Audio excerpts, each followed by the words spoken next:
Muy buenos días, muy buenas tardes o muy buenas noches. Bienvenidos a su canal de relatos.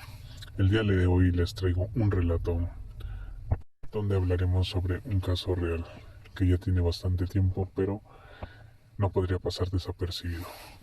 A continuación, escucharán un relato que trata de una guardería. Esto ocurrió en Hermosillo, Sonora. Ese día iba muy arreglada a mi trabajo, pues mi esposo me había invitado a una supuesta cena con otras parejas.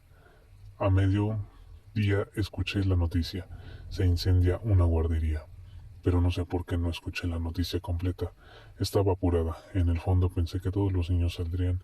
Estaba dando terapia grupal y una de mis pacientes, que era maestra, la vi muy triste. Le dije: ¿qué te pasa? Y me dijo que en la guardería iban 16 niños muertos. Me quedé pasmada.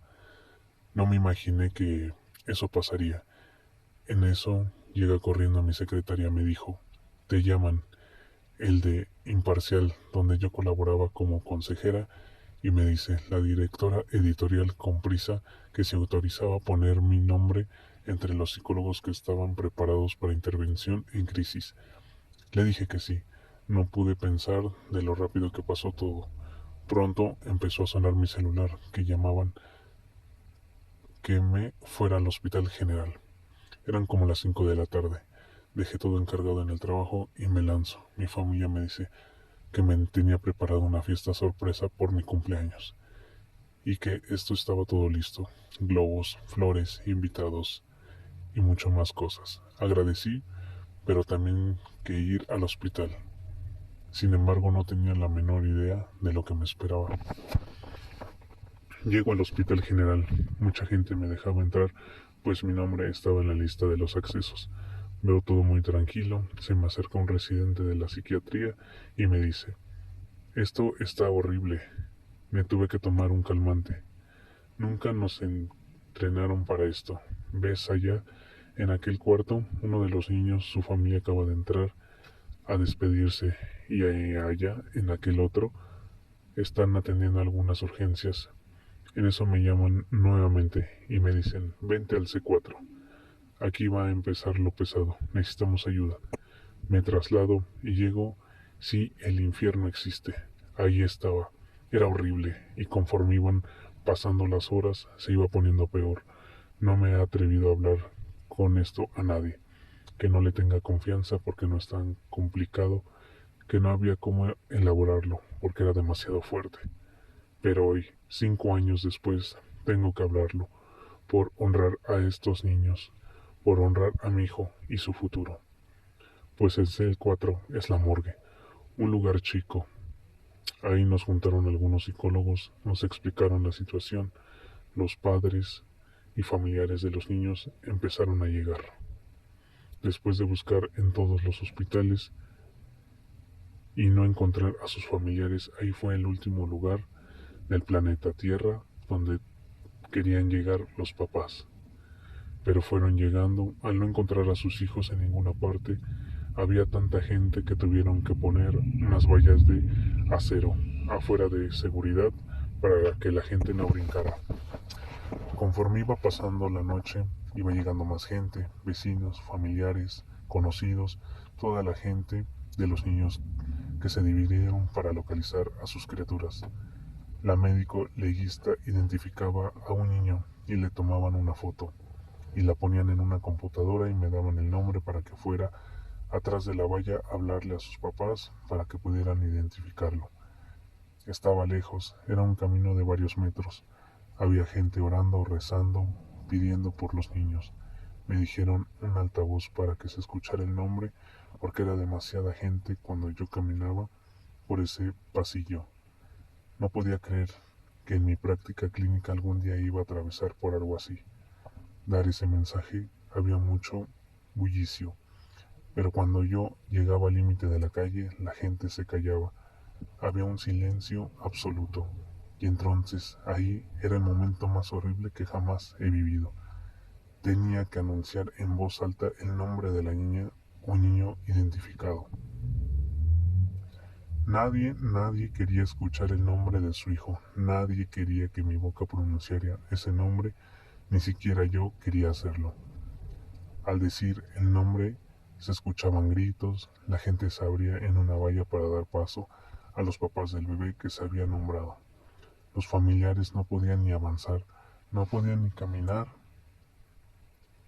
se desmayaban en el camino, todavía se preguntaban, ¿está muerto? Ellos ya sabían que querían que yo les dijera otra cosa. Estaba segura que estaba muerto. Estaban seguros que es mi hijo. Las mamás todavía con los uniformes del trabajo desgarradas se arrastraban literalmente, se arrastraban por el piso porque no podían caminar, pero querían llegar. La ambulancia estaba ahí. Les daban oxígeno, había quienes tardaban hasta 30 minutos en caminar unos cuantos metros. No había otra cosa que hacer más que extender la mano, el brazo para llorar con ellos, como si fuera el propio hijo. No hay terapia, no hay palabra, no hay absolutamente nada que puedas decir en ese momento. Llegábamos y venía la segunda parte de la pesadilla. A la gente la sentaban en una computadora a ver todas las fotos de los niños para que corroboraran que el que se había identificado era su hijo. Los padres estaban aterrorizados, el personal del lugar, secretarías y todos estábamos en shock. Unas secretarias mojaban las hojas donde escribían con sus lágrimas y tenían que volver a levantar las actas. Nadie aguantaba la situación, pero después de que lograban entrar al lugar y rectificaban la foto, venía el peor momento. El pasillo. Acompañábamos a los padres a identificar los cuerpecitos de sus hijos. Los papás caminaban y se paraban enfrente de un vidrio. Y detrás la doctora traía cargando el cuerpecito. Eran tan chiquitos. Y lo ponía encima de una mesa de acero inoxidable. Y ahí estaba su bebé quemado. No pueden imaginarse lo que se vivió ahí. Era el crujir de dientes, el abismo, el infierno, lo peor de lo peor. No eran llantos los sonidos que hacían padres, eran aullidos, un grito entre dolor y llanto que jamás he vuelto a escuchar. Era su cuerpo que se estremecía, era un grito que salía de las entrañas. Era insoportable ver eso. Las mamás y papás se pegaban al vidrio, los nombraban, les decían, despierta, despierta hijo, despierta, despierta hija. Les daban besos al vidrio, rogaban, suplicaban que querían tocarlos, cargarlos. Otros golpeaban cosas, ni siquiera podían abrazarlos. Los niños todavía con sus calcetincitos o sus trencitas, su ropita. Había niños que solamente estaban ahí, sin vida, parecían dormidos, sin quemaduras, una que otra en su carita, pero había otros niños que estaban completamente calcinados.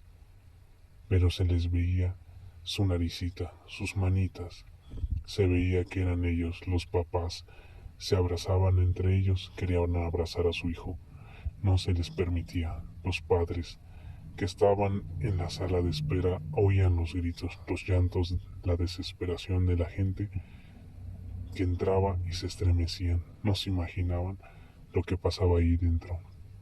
Y seguían ellos, reacciones que yo nunca jamás había visto en un ser humano, de tan cerca y que en la sala de espera el terror, el espasmo estaba apoderado del lugar. A los papás se les daba un momento para que los identificaran el cuerpo. Yo creo que no llegaba ni a los 3 minutos. Había mucha gente.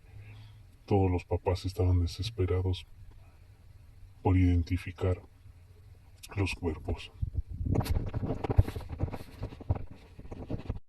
Recuerdo que había 2 sacerdotes en una esquina de la sala. Nadie quería que intervinieran. La mayoría de los papás les gritaban, les daban la espalda, estaban enojados con Dios.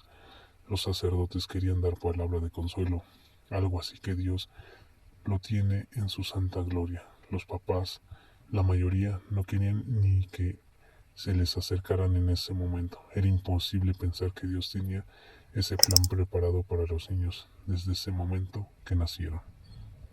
La gente salía de ahí y se desmayaban, gritaban, corrían, vociferaban contra Dios, contra el gobierno, contra ellos mismos, contra todo. Había papás que golpeaban carros, se golpeaban a sí mismos. Se me permitió hablar con algunos con los que querían. En un cuarto me decían que cómo se sentían en ese momento. Las mamás se echaban la culpa, decían que por ambición, por quererles dar mejor vida a sus hijos, entraron a trabajar y que eso les había mandado derechito a la muerte. Los papás se cuestionaban el por qué nunca habían revisado bien las instalaciones del lugar.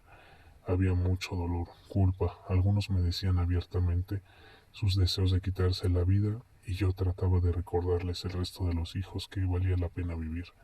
Por ellos, aunque sea, les pedía que vivieran las próximas 48 horas para enterrar a sus hijos. Algunos querían despedirse de sus bebés, nunca les dijeron adiós. Querían decirles, mi amor, fue un placer tenerte con nosotros. Me hubiera gustado estar ahí, ayudarte, cuando me gritaban, mamá, sacarte de ahí corriendo. Y yo agarraba lo que sea, una bolsa de mano, una cobija, y se las daba y les decía, despídete de tu bebé. Está aquí, ahora en este momento. Y lo que las madres y padres decían y hacían es tan fuerte que no puedo ni siquiera escribirlo aquí. Imaginaban a sus hijos ahí, los llenaban de besos, les pedían perdón. Su boca se llenaba de palabras dulces y yo tenía que quitárselos amablemente para que realmente tuviera lugar de despedida. Milagrosamente, a algunos se les notaba que se calmaban, que cerraban un círculo por lo menos en ese momento. Ganábamos tiempo, unas horas de cordura para ellos. En general, el proceso era muy frío. Todavía después de ver a sus hijos, los sentaban frente a una secretaría y les pedían sus credenciales de lector. Les pedían papeles, les tomaban su testimonio, los hacían firmar cosas que ni siquiera leían, pues hacía 2 minutos habían visto a sus hijos muertos, quemados. Yo estaba de acuerdo, pero nadie lo estaba. La pobre secretaria me pidió ayuda, me explicaba el propósito del procedimiento y me pedía ayuda porque los papás no querían cooperar. Por obvias razones estaban en shock y yo les decía que era para proteger el cuerpo de sus niños y que no fuera a haber equivocaciones en la entrega de los cuerpos, que había un caos y que todo esto se llevaría mucho más rápido a sus hijos, de ahí a darles misas, las ceremonias, a darles un entierro digno. Y era impresionante cómo los papás rápidamente sacaban sus papeles, sentían que todavía podían hacer algo por sus criaturas. Sacarlas de ahí, lo que hubiera gustado hacer hace algunas horas antes, durante la tragedia. Una vez concluidos los fríos trámites legales, los papás y familiares regresaban hacia atrás de la valla con sus familiares y amigos a dar la noticia. Se oían los llantos, los gritos, era colectiva la angustia, la tristeza, había un infierno que los estaban viviendo todos, y me daban otro nombre y otro y otro y otro. Yo fui portadora del mensaje que nadie quería escucharse, pues repetía lo mismo una y otra y otra y otra y otra vez. Otro papá, los últimos, entraron como a las 3 de la mañana para la madrugada. Ya había acabado todo. Todos se habían ido. Ahí estaban los niños atrás, los niños que se habían levantado en la mañana, unos a fuerzas porque no querían ir, otros emocionados cuando se iban a imaginar los padres que se iban a hacer el final del día para ellos. Vi a los niños así, muertos, calcinados, víctimas de una muerte horrible, porque después de que tuve una reunión con amigos pediatras del hospital de Morelos, y me dijeron que esta muerte era una muerte muy dolorosa y muy lenta, que era una de las dos muertes más dolorosas que existían. El motivo de ser tan explícita en mi relato tiene objetivo que más adelante se los voy a explicar. No crean que es morbo o invasión de intimidad. Llegué a mi casa, un contraste muy duro. Había mesas puestas con manteles largos, flores, globos y lo que había quedado de una fiesta sorpresa que no fue hecha. Mi familia estaba esperándome con los ojos abiertos, pero no pude hablar esa noche. Solamente les dije, el infierno existe, acabo de ir y ver, no creo que haya algo peor que eso en lo que en la vida Hasta el momento yo no había llorado. Me metí en mi cuarto, puse el seguro y comencé a llorar mucho, mucho, mucho. No pude dormir. Los cuerpecitos de los niños y las reacciones de los papás me daban vueltas en toda la cabeza. Este relato fue dicho por una psicóloga de una guardería. Gracias por escucharnos, déjanos tus comentarios, dale like y suscríbete. Activa la campana para más notificaciones. Gracias.